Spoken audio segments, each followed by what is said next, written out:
एक छोटे से शहर में रामा और तरुण नाम के दो दोस्त रहते थे। रामा अमीर परिवार से था जबकि तरुण गरीब परिवार से था। हालांकि दोनों की दोस्ती के बीच अमीरी और गरीबी कभी नहीं आई। दोस्ती और भी गहरी होती गई। समय के साथ दोनों बड़े हुए और दोनों ही अपने जीवन में व्यस्त हो गए। व्यस्त जीवन के चलते उन दोनों को एक दूसरे से मिलने के लिए ज़्यादा समय नहीं मिल पाता था। एक दिन तरुण बहुत बीमार हो गया और डॉक्टर ने उसे पूरी तरह से अच्छा होने तक आराम करने की सलाह दी। जब रामा को अपने दोस्त की बीमारी की पता चला तो वह उनसे मिलने उसके घर गया। रामा वहाँ ज़्यादा देर तक नहीं रुका और अपनी जेब से कुछ पैसे निकाले और अपने दोस्त को दे दिए और वहाँ से चला गया। तरुण को रामा का व्यवहार बहुत बुरा लगा। वह चाहता था कि रामा कुछ समय तो उसके पास बैठता।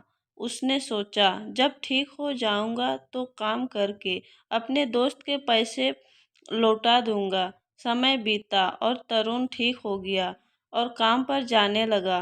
पैसा कमाना मुश्किल तो था पर ज़्यादा मेहनत करके उसने रोज थोड़े थोड़े पैसे बचाना शुरू किया जिससे वह अपने दोस्त रामा के पैसे लौटा सके। एक दिन जब तरुण ने अपने दोस्त को देने के लिए पैसे पूरे कर लिए तो वह देने के लिए रामा के पास गया। रामा ने दरवाज़ा खोला। अपने दोस्त तरुण को देखकर बोला, चलो अच्छा है ठीक हो गए।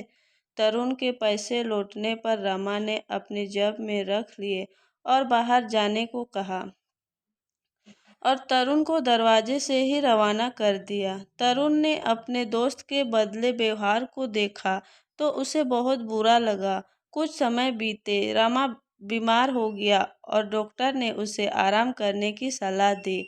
जैसे ही तरुण को रामा की बीमारी की खबर मिली, वह अपना सारा काम जस का तस छोड़ अपने दोस्त से मिलने के लिए चल दिया। रामा अपने दोस्त को देखकर खुश हुआ। तरुण अपने दोस्त रामा के ठीक होने तक उसके साथ रहा। कुछ दिन बाद रामा तरुण से मिलने उसके घर गया और बोला, मेरे दोस्त, मुझे बहुत अपराध बोध हो रहा है। जब तुम बीमार थे तब मैंने बस कुछ पैसे दिए और चला आया और वो पैसे भी तुमने वापस कर दिए। लेकिन जब मैं बीमार हुआ तो तुम पूरे समय मेरे साथ रहे और मेरा ख्याल रखा। तुमने तो मुझे पैसे वापस कर दिए पर मैं तुम्हारा उपकार कैसे वापस करूं? मुझे माफ़ कर दो मेरे दोस्त। तरुण ने रामा को गले से लगा लिया और कहा, बस दोस्त, तुम्हें यह एहसास हो गया कि पैसा ही सब कुछ नहीं है और आज मुझे बहुत खुशी है कि तुम फिर से मेरे पुराने दोस्त बन गए। कहानी से सीख, दोस्ती अमीरी गरीबी रूप रंग जात पात नहीं देखती बल्कि सच्ची दोस्तों तो दोस्त के प्रति प्रवाह और स्नेह को देखती है। कहानी अच्छी लगी हो तो लाइक और सब्सक्राइब करें। धन्यवाद।